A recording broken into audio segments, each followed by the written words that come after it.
Olá, tudo bem com todos? Hoje é uma quarta-feira, o dia 8 de abril, né? Estamos aqui em Juí, já com um caso de coronavírus, né? Covid-19. Então estamos ainda na beira do problema. Estou vendo hoje que o Brasil ontem teve mais de 1.800 novos casos, é um salto.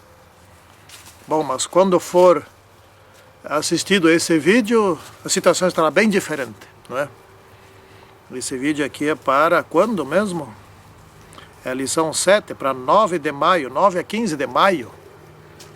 Eu espero que nessa época, que já é depois de abril, que nós já estejamos na curva descendentes de novos casos. Bem que gostaria que estivéssemos agora no pico, mas acho que não, não é? Bom, nossa lição aqui, o título é Idioma, Texto e Contexto. Isso aqui é mais um estudo acadêmico, né? Porém, por demais importante que todos conheçam. É muito importante, não é? Santíssimo e poderoso Deus esteja conosco nesse estudo, para que nós saibamos tirar o melhor proveito e saibamos como entender a Bíblia e as questões relacionadas a traduções, a linguagens, aos textos, aos contextos dos textos, a devida interpretação. Em nome de Senhor Jesus Cristo. Amém. Pois bem, no mundo, eu fui pesquisar aqui, a lição diz que existem mais de 6.000 línguas. Eu pensei, caramba, tanto assim? Eu fui pesquisar. Existem 7.102 línguas no mundo, fora algumas que não encontraram, mas essas aí existem, né? A Europa é um lugar que não se fala tantas línguas, existem 287. O Brasil, que eu achava que era só português, existem 188 dialetos, né? Aqui estamos falando em idiomas, né? Não línguas. Então, uma língua pode ter vários idiomas, né?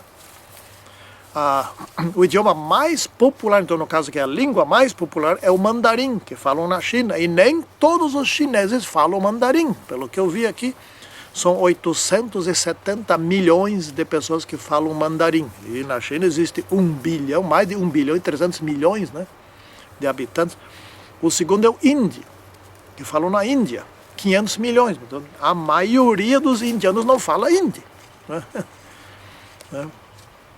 Na Papua Nova Guiné, é o país onde que se fala mais idiomas diferentes. São 820 idiomas só num país. Pensa bem, né? No Brasil, eu já falei, são 188 idiomas. Então tem um idioma que ainda persiste, diz o artigo, que tem 2 pessoas que falam esse idioma. Bem logo estará desaparecido. Tem um outro que, pelo que estou lembrado, são 11 pessoas, mas estão catalogados, né? Então, essas 2 pessoas, ou essas 11, provavelmente também falam, talvez, o português ou outro idioma, né? Eu acho que todos os nossos aborígenes, nossos índios aqui, melhor dizendo, devem falar também o português. Bom, ainda não traduziram a Bíblia para todos os idiomas, mas estão num trabalho frenético, né? Aqui no vídeo eu não vou expor esses detalhes, não fica muito longo, assim já é longo, eu queria fazer 20 minutos no máximo, né? Passa quase sempre disso. Mas estão traduzindo, né? As casas, não, as sociedades bíblicas é que fazem isso, né? E elas conseguem donativos para fazer isso. Então eles fazem projetos, né? Tem que achar alguém que entenda da Bíblia, que entenda da língua original de onde ele vai fazer a cópia e entenda da língua para a qual ele vai traduzir. Não é, é complicado, né? Porque tem que fazer uma tradução fiel, né? Não pode traduzir assim mais ou menos. Bom, a primeira tradução da Bíblia que foi feita do hebraico para o grego é a Septuaginta, ou seja, ela foi traduzida por 70 pessoas sábias, não é? E ela se chama Textus Receptus, ou seja, o texto recebido, de onde grande parte das outras Bíblias são copiadas, são traduzidas, né? Isso foi antes de Cristo, né? Isso foi feito antes de Cristo, essa Septuaginta, e só do Antigo Testamento, que não havia ainda o Novo. A Vulgata é a tradução do original, né? Que foi em 382 depois de Cristo. Também é uma tradução base para outras traduções, né? E temos ainda as cópias das cópias das cópias dos originais. Bom, então se deve ver aqui o seguinte, tem já uma conclusão aqui que é a seguinte: é óbvio que a Bíblia é o livro mais traduzido do mundo, isso é óbvio. É também o livro mais impresso do mundo, são mais de 6 bilhões de Bíblias impressas já, né? Então, fica aqui evidente que a Bíblia poderia ser o livro mais confuso do mundo. De tantas traduções que se fizeram em tantas línguas, milhares de línguas já foi traduzido, né? Tinha que acontecer erros, mais erros e mais erros. É ou não é? Porque isso é o natural, o ser humano comete erros. Por mais que seja aplicado a fazer, ele comete erros. E não acontece isso.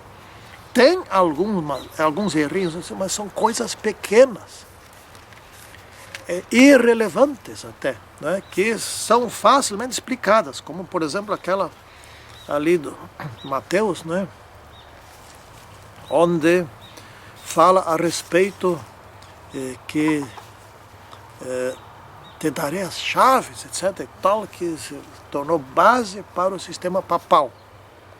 Tem que olhar nos originais e já olharam e ver e viram, etc. E está bem explicado, né? Bom, vamos seguir adiante. Então, por incrível que pareça, a Bíblia, sendo o livro mais traduzido do mundo, é ainda um livro confiável, perfeitamente confiável, né? O que vocês querem aqui? Vem cá. Minhas aves estão passeando por aqui, né? Comendo sementinhas. Tem 4 aqui, são 5. Bom, compreensão das Escrituras, né? A gente precisa cuidar na leitura da Bíblia. Obviamente, o povo adventista está numa igreja que é confiável. Os nossos mestres, nossos pastores, e agora tem doutores, etc. Eles são confiáveis, né? Eles não nos ensinam. Eu não sou doutor em Bíblia, nem mestre, né? Nem teólogo, não sou, né? Muitos me chamam de pastor só porque eu faço esses comentários aqui. Sabe por que eu faço esses comentários? Para explicar para as pessoas comuns aquilo que elas não entendem quando é escrito por especialista. Só por isso. E para eu também entender. Desse jeito eu estudo a Bíblia, né? E então, na parte de domingo aqui, nós estamos vendo que a Septuaginta, por exemplo, foi uma tradução grega do Antigo Testamento que se tornou base, textos receptos, né? Mas eu queria destacar, isso eu já falei, né? Eu queria destacar um outro aspecto aqui, que a Bíblia ela foi escrita como para apresentar o Salvador, o plano da redenção, né? A aliança de Deus para com seu povo, né? Então, por exemplo, tem que se cuidar na interpretação. Essa parte que eu estou falando agora não está na lição, mas serve para aplicar, para nós estudar. Os teólogos de outras igrejas, não da nossa, então dividiram, isso está correto. A antiga aliança e a nova aliança. A antiga aliança é a aliança da lei, e a nova aliança é a aliança da graça, e a graça substituiu a lei. Opa, isso não é bíblico. Vem cá. Ó. Essas são nossas... muito mansa, não é? Coca. Vai pastar. aqui tem grama. Isso aqui é um jardim do Éden, né? Nós temos aqui muitos bichos, gatos, cachorros. As galinhas, 3 delas, todas as tardes entram na cozinha, sobem no sofá que tem lá, a cozinha é grande, e ali a gente precisa pegar elas e levar para o galinheiro. Elas querem que seja assim. Bom, então a nova aliança teria substituído a antiga aliança, portanto substituiu a lei e não tem mais lei. Você já se deu conta que todas, mas sem exceção de nenhuma, das igrejas que pregam que a lei foi substituída, elas ensinam a guardar a lei? Sim, mas como assim? Pois é, tem que ter cuidado quando lê a Bíblia. Tem que ter cuidado quando ensina. Esses pastores que dizem que a lei foi substituída, eles ensinam a guardar a lei. Eles ensinam a guardar, por exemplo, não matarás, não adulterarás, não dirás falso testemunho, não cobiçarás, honra teu pai e tua mãe, não terás outros deuses, e assim vai. E ensinam a guardar o domingo. Então eles, mas não teria substituído a lei? E tem lei? Então cuidado, não é? Cuidado. Cuidado com a interpretação.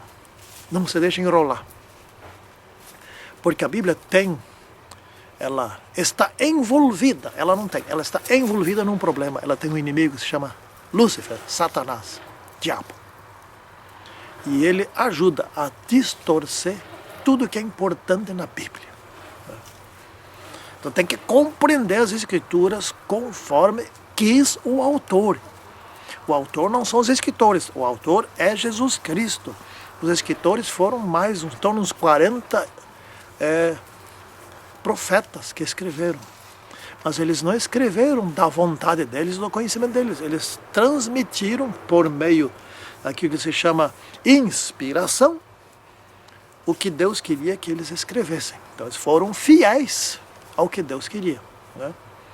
Na possibilidade dada pela linguagem, que é uma linguagem imperfeita. Nós não falamos a língua dos anjos, que é perfeita. Então temos que ter esses cuidados, né? Seguindo aqui adiante, o título aqui, essa vez vou dia por dia. Palavras e seus significados, né? Então, por exemplo, hoje nós temos aqui 2 palavras que eles destacaram, né? Misericórdia, né? O que quer dizer misericórdia na Bíblia? Bom, você pode olhar no dicionário, já vai ter boas informações, mas na Bíblia o que quer dizer, né? Daí tem que ir procurar o original. Você não precisa fazer isso. Tem estudiosos que já fizeram, então você não precisa ir de novo, até porque se você não conhece o hebraico, o aramaico, ou então o grego, pouco tem escrito original em grego, né? Mas hebraico e aramaico tem Bíblia, né? Antigo Testamento, Novo Testamento. E você vai entender daí o significado. Misericórdia, que por exemplo, diz aqui, é uma das mais ricas e profundas palavras, né, do Antigo Testamento. Descreve o amor de Deus, a sua bondade, o propósito da aliança em relação ao seu povo, né? Então, o que quer dizer Deus misericordioso? Um Deus que ama o seu povo. Ele trata o seu povo como seus filhos. Ele quer o bem dessas pessoas. Ele quer que tenha um futuro eterno. Ele quer salvar essas pessoas. Ele deu até seu filho, não é, para morrer por nós. É um Deus que faz tudo por nós. Isso é misericordioso. Deus misericordioso, não é? Outra palavra, shalom, por exemplo. Então, a palavra shalom muitas vezes é traduzida como paz, mas ela significa muito mais que isso, né? Ela significa, como diz aqui, plenitude, inteireza, bem-estar, satisfação, garantia, não é? Segurança em relação ao futuro.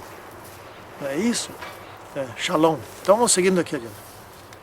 Aqui agora estamos na parte de terça-feira. Repetição, padrões de palavras e significado, né? Bom, veja aqui um caso aqui, né, da criação, né, no versículo 1:27 de Gênesis, né? Como é que está escrito lá? Eu vou ler aqui, ó. Criou Deus, pois, o homem, à sua imagem. A imagem de Deus o criou. Então repetiu que duas vezes a imagem, não, repetiu uma vez que Deus criou a imagem, o ser humano, à sua imagem, né? E continua. Homem e mulher os criou. Então, criar, repetiu 2 vezes, ou seja, disse 3 vezes. Ou seja, Deus estava afirmando, reafirmando e confirmando que foi Ele que criou. Deus já sabia, Ele sabe tudo, o futuro desde sempre, né? Sabia que viria o evolucionismo, né? Então Deus deixou aqui ratificado que foi Ele que criou, né? Aqui vem a minha galinha de novo, eu vou ter que pegar, né? Outro caso aqui, por exemplo, com relação à santidade de Deus, né? Isso está em Isaías 6,13. Diz lá, santo, santo, santo é o Senhor dos exércitos. Por que 3 vezes? Para ficar bem claro, né? Por exemplo, eu posso falar aqui, por exemplo, para minha filha Daiane, né? Faz isso, faz aquilo, né? Daiane, você fez um excelente trabalho, né? Coisa assim. Por que significa dizer 2 vezes o nome? Significa que eu estou dizendo alguma coisa assim com bastante convicção, né? Dizendo que isso é verdadeiro mesmo, que isso é importante, né? A Bíblia tem muitas dessas coisas. Por exemplo, no caso de Nabucodonosor, que também está na Bíblia, né? Diz aqui 10 vezes que levantou uma estátua, ou seja, ele era realmente rebelde contra o Deus dos hebreus. Ele que queria fazer a profecia do futuro, né? Deixa bem claro aqui que Nabucodonosor tinha uma obsessão por construir aquela estátua, né? E, portanto, ele tinha uma obsessão por ter o seu reino eterno. Ele não queria ser só a cabeça, ele queria ser todo o corpo da estátua, né? Bom, vamos para uma parte muito importante que está na quarta-feira, né? Já penúltimo dia aqui, que é o de textos e contextos. Não, textos e contextos são um conhecimento que todos nós adventistas devemos ter, temos que ter. E é bem simples, né? Aqui não tem nada de misterioso, isso aqui é a coisa mais simples que existe. Esse princípio do textos e contextos se aplica para qualquer livro, qualquer artigo, qualquer coisa escrita, né? Por exemplo, vamos que eu escrevo uma carta para alguém aí que está me ouvindo. Hoje já não se escreve mais carta, um e-mail, então tá, e-mail, né? E eu mando um e-mail e escrevo ali algumas coisas, né? Dizendo que eu sofri um acidente, etc. Essas coisas assim. E escrevo de uma certa linguagem. Mas será que a pessoa lá vai entender a situação que eu estou passando? Né? O prejuízo que eu levei? O risco de vida? Os machucados que tive? Será que ela consegue? O contexto do e-mail é mas as palavras que ele recebeu são outras. Ele não vai conseguir entender. Tá, se eu mando um vídeo, né, um vídeo onde aparece o carro, onde aparecem as coisas todas, já tem um melhor contexto, não é? Então, quando a gente escreve, eu já escrevi vários livros acadêmicos, né, outros não acadêmicos, eu sempre tive o cuidado de criar um bom contexto, ou seja, deixar bem claro aquilo que eu estou escrevendo, para que o outro consiga entrar nesse contexto e entender com clareza, né? Assim nós devemos cuidar da Bíblia. Então, por exemplo, vamos lá, Adão, né? Então você está lendo aqui na criação de Adão. Eu não vou entrar nos detalhes aqui, por exemplo, Gênesis 1:27, ainda a criação aqui, né? Adão ali é entendido, a mesma palavra Adão aqui é entendido como humanidade, ou seja, o pai da humanidade. Ele é a origem da humanidade. E em outros lugares, no outro capítulo, etc., Adão aparece como Adão, o marido de Eva, o homem, né? E assim vai. Então a gente precisa ver bem o contexto que está escrito aquilo ali, né? Então, nós temos que cuidar isso em qualquer livro, mas principalmente na Bíblia, porque a Bíblia é o nosso livro onde nós temos o manual da salvação, o caminho da vida eterna. Então, principalmente a Bíblia, temos que entender corretamente a Bíblia, porque incorretamente tem mais de 30.000 igrejas entendendo, né? Bom, os livros da Bíblia são mensagens. Aqui são 66 livros, nós não vamos poder né? Vamos ficar em 2 pelo menos, né? O Gênesis. Qual é a mensagem do livro de Gênesis? Assim, em geral, numa palavra. Origem. A palavra Gênesis já diz origem. Gênesis, né? Origem, né? A origem da humanidade, né? Etc e tal. A origem do povo de Deus que se formou lá no Egito, né? E a origem do mal, etc. A questão do dilúvio, né? A origem dos terremotos, que foi no dilúvio, obviamente. A chuva, a origem da chuva.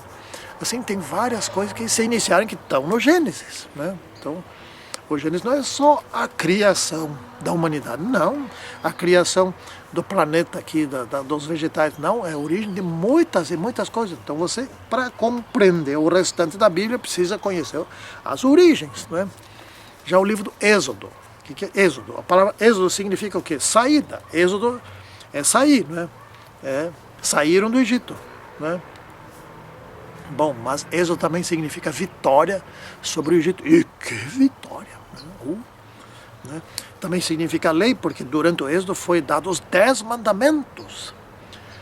Se bem que a gente precisa entender bem essa questão da lei. Ela já existia, mas não escrita. Não estava em forma de 10 mandamentos, não estava. Então, em forma de 10 mandamentos, eles receberam a lei no Êxodo, lá no Sinai. Mas o sábado já existia, por exemplo. Não se podia matar, não se podia roubar, não se podia adulterar, não se podia mentir, não se podia adorar outros deuses, não se podia fazer imagem de escultura, não se podia nada daquilo que está proibido no decálogo, né? Então, o decálogo foi dado porque se não se podia. Bom, para organizar, para deixar registrado. Foi escrito aonde? Em tábuas de pedra, porque naqueles tempos eles eram duros como uma pedra. Então, para não se apagar, se fosse escrito nos corações, ou seja, nas mentes, como mais tarde Deus fez e conosco, isso teria se apagado, né? Teria sumido. Então, as 2 tábuas dos 10 mandamentos estão em algum lugar escondidos, que foram escondidos durante a primeira destruição do templo, né? Um pouquinho antes disso, é claro. Então, é isso que significa. Daniel significa o quê, por exemplo? Vamos dar um pulinho ali para Daniel. Daniel significa várias coisas. Por exemplo, a permanência da fé de pessoas, no caso, bem jovens, entre o ambiente pagão, entre o ambiente de idolatria, de imoralidade, de falsidade do Império Babilônico, né? E significa também profecias para o tempo do fim, que Daniel recebeu, né? Assim como Apocalipse. Apocalipse quer dizer o fim de tudo, do mal. Daniel e Apocalipse são um livro só, diz Ellen White, né? Então, para entender Daniel, tem que estudar Apocalipse, né? E eu estou me preparando, vou anunciar aqui, eu tenho que anunciar porque eu estou me preparando faz uns 2 anos, né? E nunca sai. Mas pelo menos com os PowerPoint já está tudo pronto. O pior está feito. Preparando para fazer umas palestras por vídeo e postar no YouTube sobre Daniel e sobre Apocalipse. Eu pretendo fazer em partes de 20 minutos, né? Por exemplo, se um capítulo ali de Daniel leva 1 hora, então eu farei em 3 partes de 20 minutos. Então assiste uma parte, depois assiste outra, depois outra, para não ficar tão longo, né? Hoje em dia não tem mais tempo para nada, né? Então vou fazer isso, explicar o Daniel e depois o Apocalipse. Tem que ainda fazer uma revisão nos PowerPoint para deixar bem bonitinho, mas deve sair. Eu pretendo que saia desse mês de maio. Bom, então concluindo aqui, vamos pegar outro livro, por exemplo, mais um, Mateus, né? O primeiro livro do Novo Testamento, né? Qual é a mensagem de Mateus? É o trabalho de Jesus Cristo, né? Como Salvador do mundo. E ele também deixou ali algumas profecias, em Mateus 24, ele deixou algumas profecias e deixou bem claro em Mateus, uma parte que me marca em Mateus, é Mateus 24, 14. Quando é que vem o fim? Não antes que se pregue o Evangelho a todo mundo. Ou seja, todas as pessoas vivas têm que saber, né? E devem se decidir. Está aí, quando todas souberam e tomaram a decisão de se salvar ou não se salvar, fecha-se a porta da graça. Aí ninguém mais vai precisar ouvir a mensagem, todos já decidiram. Vem as pragas e Jesus volta. Bateu-se. Bom, vamos concluir por aqui, não vai ficar mais longo ainda, né? Santíssimo e poderoso Deus, abençoe-nos ao estudarmos o nosso manual da salvação, para que nós possamos ser iluminados pelo Teu Santo Espírito e praticar o que aprendermos. Em nome de São Jesus Cristo. Amém. Tchau.